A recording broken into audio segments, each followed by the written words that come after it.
రోజు ఒకటే ఆందోళన అందరిది, ప్రజలది కానీ, మీడియాగా మాది కానీ, ఉద్యమకారులుగా మీది కానీ, సామాజిక కార్యకర్తలుగా చాలామంది వీళ్ళందరిది అప్పుల పాలైపోతుంది రాష్ట్రం. దోపిడీ చేసేస్తున్నారు, పంచభూతాల్ని దోచేస్తున్నారు. వీటితో పాటు అరాచకాలు, అక్రమాలు, హత్యాకాండ ఇవి జరుగుతూ ఉన్నాయి అనేదే చూసాం కదా.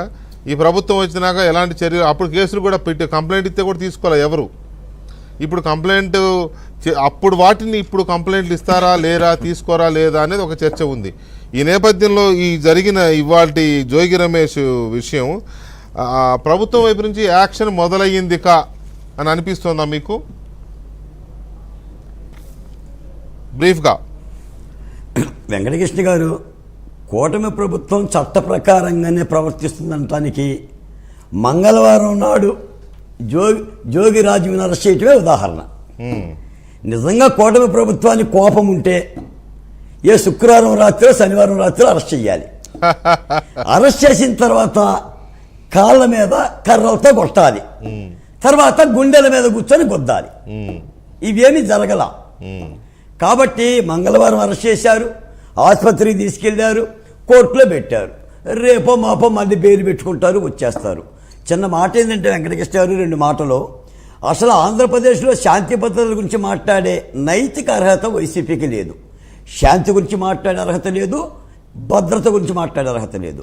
నేను కూటమి ప్రభుత్వం వచ్చినప్పుడే చెప్పా ముఖ్యమంత్రి చంద్రబాబు నాయుడు గారికి, అసలు దీని మీద ఒక మంత్రిత్వ శాఖనే పెట్టమని అడిగా. అయ్యా, ఈ రాష్ట్రంలో జరిగిన అరాచకాలు అన్నీ ఇన్ని కావు, ఒక మంత్రిత్వ శాఖను పెట్టి విచారణ కమిటీలు వేసి ఇదొక శాఖగా చూడాల్సిన అవసరం ఉంది. ఈ రోజున ఎన్ని అరాచకాలు చేశారో చెయ్యాల్సినన్ని చేశారు.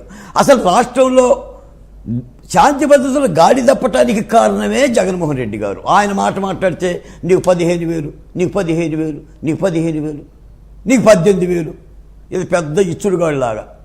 ఏది 3,000 రూపాయల పెన్షన్కి 250, 250, 250 ఇచ్చుకుంటూ 50 రోజులు గవర్నమెంట్లో నువ్వు కుదేలు చేసి అప్పులు పాలు చేసి సూపర్ 6 అమలు జరపకుండా ఎలా ఉంటారు?